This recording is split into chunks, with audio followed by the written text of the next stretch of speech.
চাঁদাবাজি, দখলদারিত্ব এবং সমস্ত সন্ত্রাস, অন্যায়, হত্যাকাণ্ডের বিপরীতে আমরা সেবার দিয়ে জনগণের নেতৃত্বের দোরগোড়ায় পৌঁছবো ইনশাআল্লাহ। এখন দেশের চেয়ে দল বড়, দলের চেয়ে ব্যক্তি বড়। সেই জন্য কোন দলে লোক মারা যাচ্ছে।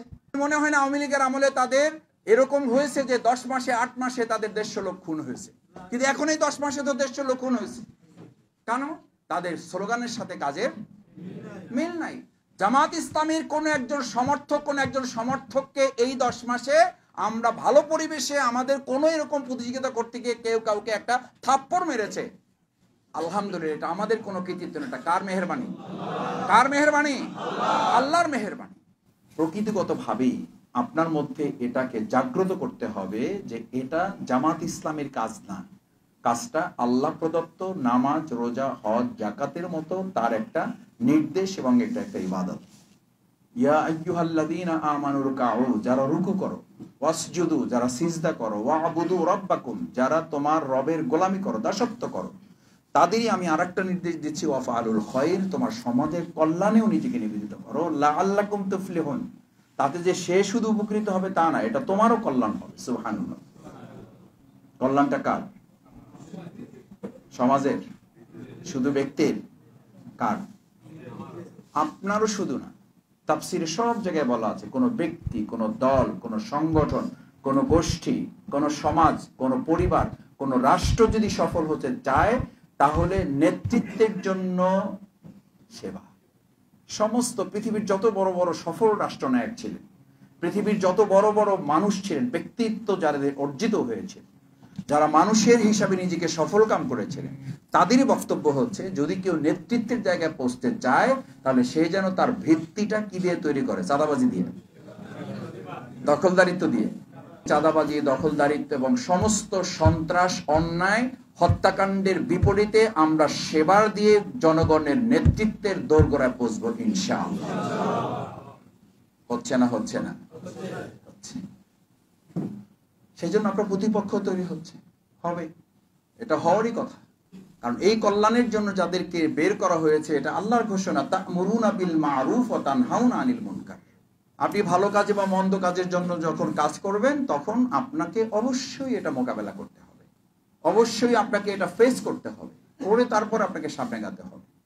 বাংলাদেশ জামাত ইসলামী এই কাজগুলো বিগত 17 বছর যখন সকলের সেবা আমাদের নেওয়ার কথা ছিল, সেই 17 বছরে আমরা আমাদের সবটুকু দিয়ে যখন করোনায় আমরা একদিকে মাস্ক পরি হচ্ছে করোনা ভাইরাস থেকে মুক্তি পাওয়ার জন্য, আর একদিকে আমরা আওয়ামী ভাইরাস থেকে বাঁচার জন্য মাস্ক ব্যবহার করতে এই জাতির ভদ্র মানুষেরা, যাতে আওয়ামী ভাইরাস থেকেও বাঁচা যায়। সেই সময় আমাদের ভাইয়েরা, এই আপনারা এখানে যারা আছেন, যখন ডাক্তাররাও কোথাও যেতে পারে নাই, পৌঁছতে পারেন নাই, অথবা যেতে পারতেন না, সেই সময় ঝুঁকি নিয়ে বাংলাদেশ জামাত ইসলামী তার কর্মীরা রাত 2টা 3টা, সকালে, দিনে, বিকেলে, যে কোনো সময় ডাক আসতো, আমরা সেই ভাইদের, সেই বোনদের, সেই ভিন্ন ধর্ম, দল, মতের ঊর্ধ্বে উঠে, বর্ণের ঊর্ধ্বে উঠে আমরা তাদের কাছে পৌঁছে গিয়ে তাদের চোখের পানিতে সিক্ত হওয়া সংগঠনের নাম বাংলাদেশ জামাত ইসলাম। সিক্ত হয়েছে বলেই বাংলাদেশ জামাত ইসলামী আজকে এই জনগণের ভালোবাসায় সিক্ত হয়েছে। আপনি আপনার ঘাম দিয়েছেন, আর তার বিপরীতে যারা সেবা পেয়েছে তারা আপনাকে চোখের পানি দিয়েছে। ঘাম এবং চোখের পানি যে জমিনে একসাথে হয়, আর ওই জমিনে যদি শহীদের রক্ত সেখানে ঝরে, তাহলে রক্ত, ঘাম এবং চোখের পানি মিশ্রিত কোনো ময়দান ইসলামী আন্দোলনের বিজয় ছাড়া সেখানে অন্য কোনো বিজয় কেউ নিশ্চিত করতে পারে না।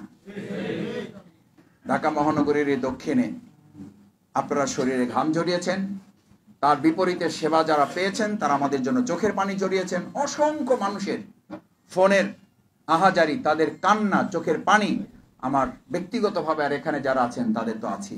ভাই, আপনারা একটা অক্সিজেন সিলিন্ডার, এটা তার কথা আর কি, তার আবেগের কথা। ওই সময় একটা অক্সিজেন সিলিন্ডার আপনারা পাঠিয়েছেন বলে আমার ছেলেটাকে বাঁচানো সম্ভব হয়েছে।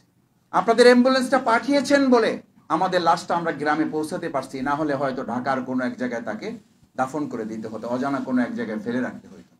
আপনারা সুবিধা দিয়েছেন বলে আমরা আমাদের অসুস্থ রোগীটাকে হসপিটাল থেকে আমরা সারিয়ে নিয়ে আসতে পেরেছি।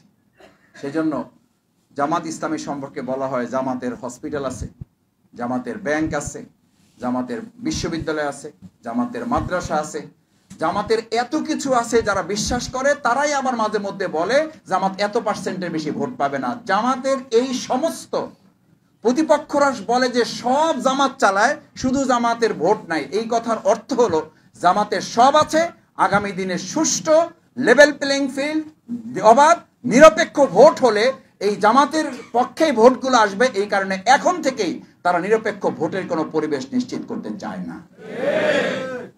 চায় না যে, আমি মাঝে মধ্যে এটা বলি, চায় না যে এটা প্রমাণ করার জন্য প্রশাসনের দরকার নেই। এটার জন্য আমরা মাঝে মধ্যে যে স্থানীয় সরকার লাগবে, স্থানীয় সরকারও দরকার নেই। আমি তাদের পত্রিকার রিপোর্ট দেখেছি, আপনারাও নিশ্চয়ই দেখেছেন, যে তাদের নিজস্ব সম্মেলন যে কাউন্সিল হয়, সেই কাউন্সিলে মানে সেখানে কাউন্সিলর হয়েছে হয়তো মানে যারা ভোট দিবে সংখ্যা হইলো 120 জন, ভোট পড়ছে 157 জন। এরপর ওখানে ঘেরাও করছে, কাউন্সিলররা ঘেরাও করছে যে ভাই এই যে 120 জনের পরে বাকি 27 জন যে ভোট দিল তারা কারা, এটা আমাদের জানতে হবে, নাহলে এটা ভোট বাতিল করতে হবে। একটা দল যাদের কাউন্সিল ঠিক মতো বৈধভাবে করতে পারে না, তারা বাংলাদেশের জনগণকে অবাধ সুষ্ঠু নিরপেক্ষ ভোটের নিশ্চয়তা দেবে, এটা হাস্যকর ছাড়া এটা বাস্তবে কোনো রূপ নিতে পারে। এখন দেশের চেয়ে দল বড়, দলের চেয়ে ব্যক্তি বড়, সেই জন্য কোন দলে লোক মারা যাচ্ছে। মনে হয় না আওয়ামী লীগের আমলে তাদের এরকম হয়েছে যে 10 মাসে 8 মাসে তাদের 150 লোক খুন হয়েছে, কিন্তু এখন এই 10 মাসে তো 150 লোক খুন হয়েছে। কেন? তাদের স্লোগানের সাথে কাজের মিল নাই।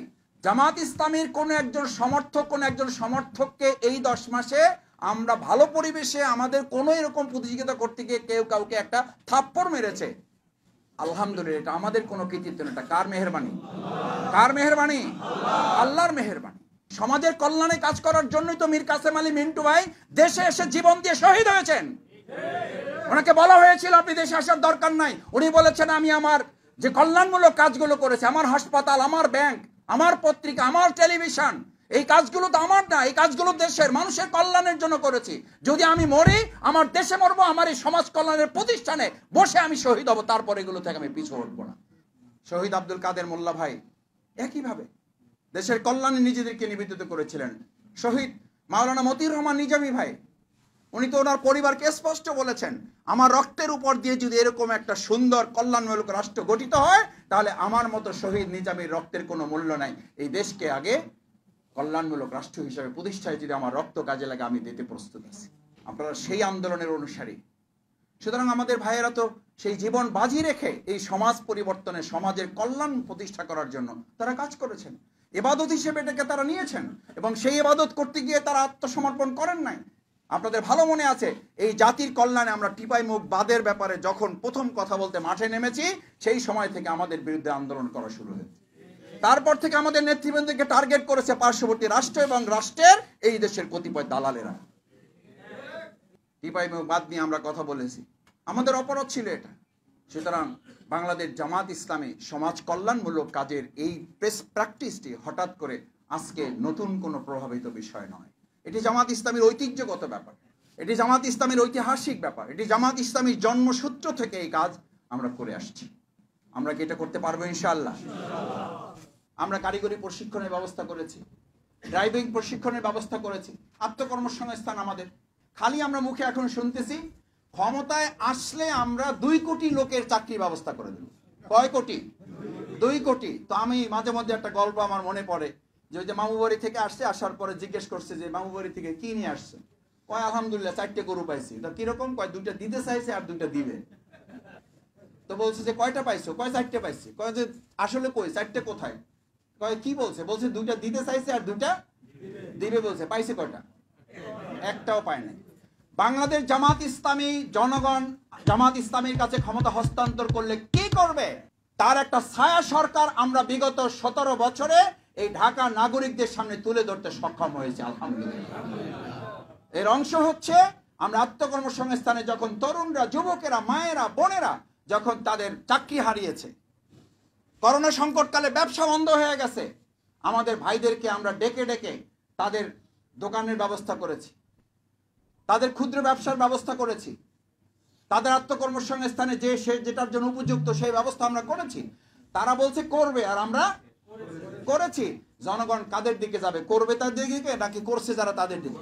আমরা জনগণের কাছে সিদ্ধান্ত ছেড়ে দিলাম। আমরা আশা করি জনগণ নিশ্চয়ই জামাত ইসলামীকে মূল্যায়ন করবে এবং অন্য যারা কথা বলেন তাদেরকেও মূল্যায়ন করবে। আমিরে জামাত একটা কথা বলেন, বাংলাদেশ জামাত ইসলামীর সাথে অন্যান্য রাজনৈতিক দলের অন্য অনেক পার্থক্য আছে, তার মধ্যে একটা মৌলিক পার্থক্য হচ্ছে জামাত ইসলামী যা করে সেটা বলে, আর যা বলবে সেটা অবশ্যই করবে, এবং করবে বলেই জামাত ইসলামীর 10 জন নেতাকে অন্যায়ভাবে হত্যা করা হয়েছে। তারপর আমাদের কথা থেকে আমরা এক চুল পরিমাণে সরে যাই নাই। আমি শুধু আমার ছোট্ট একটা উপজেলার কথা যদি বলি, আমি ঢাকার কথাও যেমন জানি, ঢাকায় এই সমস্ত ভাইদের আত্মকর্মস্থানের ব্যবস্থা করা হয়েছে এখানে দেখে দেখে, এখানে শিখে। এটা বলছি যে এখানকার প্রশিক্ষণ নিয়ে, এই প্রশিক্ষণ আমরা আমাদের উপজেলাতেও কাজে লাগিয়েছি।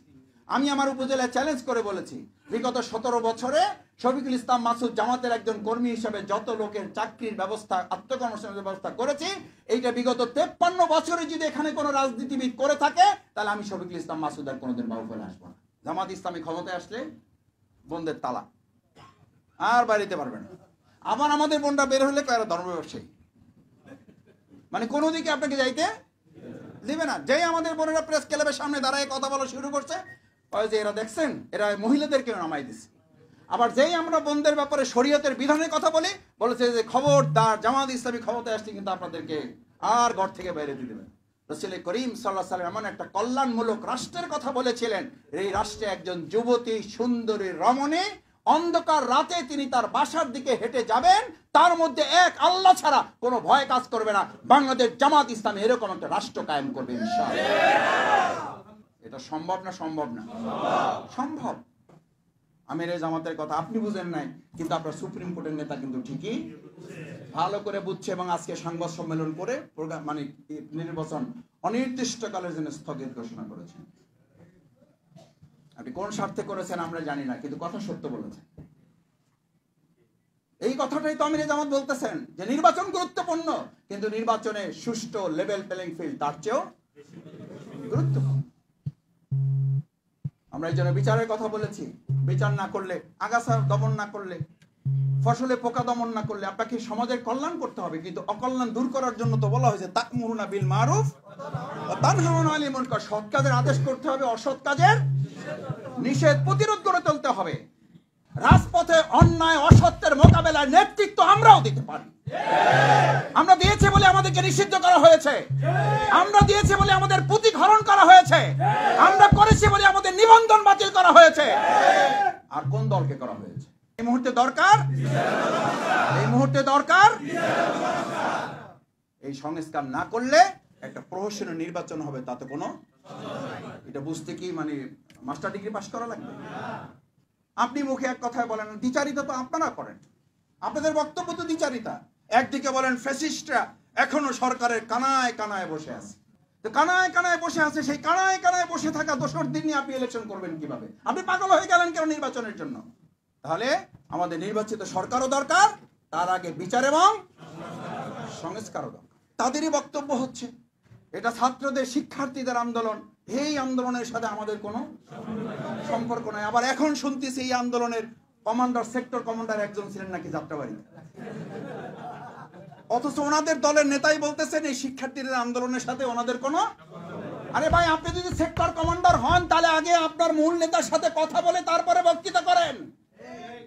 যখন আপনার নেতারা এটা বলে যে আমাদের সাথে শিক্ষার্থীদের সম্পর্ক নাই, তখন জামাত ইসলামী সাংবাদিক সম্মেলন করে জাতির উদ্দেশ্যে শুধু জামাত ইসলামী ছাত্র শিবির নয়, গোটা জনতাকে রাজপথে বেরিয়ে আসার আহ্বান জানিয়েছে। জনগণ বুঝে বলেই তো জনগণ 53 বছরের সমস্ত পচা গলা পদ্ধতি রেখে এবার নতুন কিছু দেখার জন্য নতুন বাংলাদেশে তারা প্রবেশ করেছে। আমরা নতুন কিছু দিতে চাই, নতুন কিছু দেওয়ার সাহস করেন, নতুন কিছু দেওয়ার জন্য উদ্যোগ গ্রহণ করেন। যদি জামাত ইসলামী হেরে যায়, যাবে। মুখে বলতেছেন জাতীয় সরকার, আসলে অন্তরে অন্তরে আপনি যে জাতীয় সরকার চান না, তার সবচেয়ে বড় প্রমাণ হচ্ছে আপনি এই প্রপোর্শনাল রিপ্রেজেন্টেশনের বিরোধিতা করছেন। প্রত্যেকে আত্মীয় স্বজন, বন্ধু বান্ধব, শুভাকাঙ্ক্ষী, শুভানুদ্দায়ী, সমর্থক, সহযোগী যা আছে, যারা দুর্নীতির বিপক্ষে বলবেন এই প্রোগ্রাম আপনার, যারা চাঁদাবাজের বিপক্ষে বলবেন এই প্রোগ্রাম আপনার, যারা দখলদারের বিপক্ষে এই প্রোগ্রাম আপনার, 2024-এর 5ই আগস্ট রাস্তায় কি শুধু দলের লোকেরা নামছিল, নাকি অন্যায়ের বিরুদ্ধে লোকেরা নামছিল? অন্যায়ের বিরুদ্ধে। পারবেন ইনশাআল্লাহ? কারণ ওই দিনও প্রোগ্রামে মানুষ নেমেছিল অন্যায়ের বিরুদ্ধে, অসত্যের বিরুদ্ধে, দুর্নীতির বিরুদ্ধে, চাঁদাবাজের বিরুদ্ধে, স্বৈরাচারের বিরুদ্ধে। আর আমাদের 19শে জুলাইয়ের প্রোগ্রামটাও দুর্নীতিবাজ, চাঁদাবাজ, সন্ত্রাস, বিচার, সংস্কার, এই সব কিছুর দাবি। পারা যাবে ইনশাআল্লাহ? কিন্তু এটা মানুষের কাছে পৌঁছাইতে হবে। এই পৌঁছানোর দায়িত্ব এখানে যারা আছেন, টার্গেট নিয়ে ঘরে ঘরে এগুলো বাস্তবায়নের মধ্যে দিয়ে আসুন। আল্লাহ সুবহানাহু ওয়া তাআলা যেন আমাদের সমাজের কল্যাণে, মানুষের জন্য কাজ করা, সমাজ কল্যাণমূলক একটা রাষ্ট্র বিনির্মাণের যে দায়িত্ব আল্লাহ সুবহানাহু ওয়া তাআলা আমাদের উপর অর্পণ করেছেন, সেই দায়িত্ব পালনের মধ্য দিয়ে আল্লাহর কাছে যেন হাজির হতে পারে আল্লাহ তাআলা আমাদের তৌফিক দিন। সকলে বলুন আমিন। আসসালামু আলাইকুম ওয়া রাহমাতুল্লাহি ওয়া বারাকাতুহু।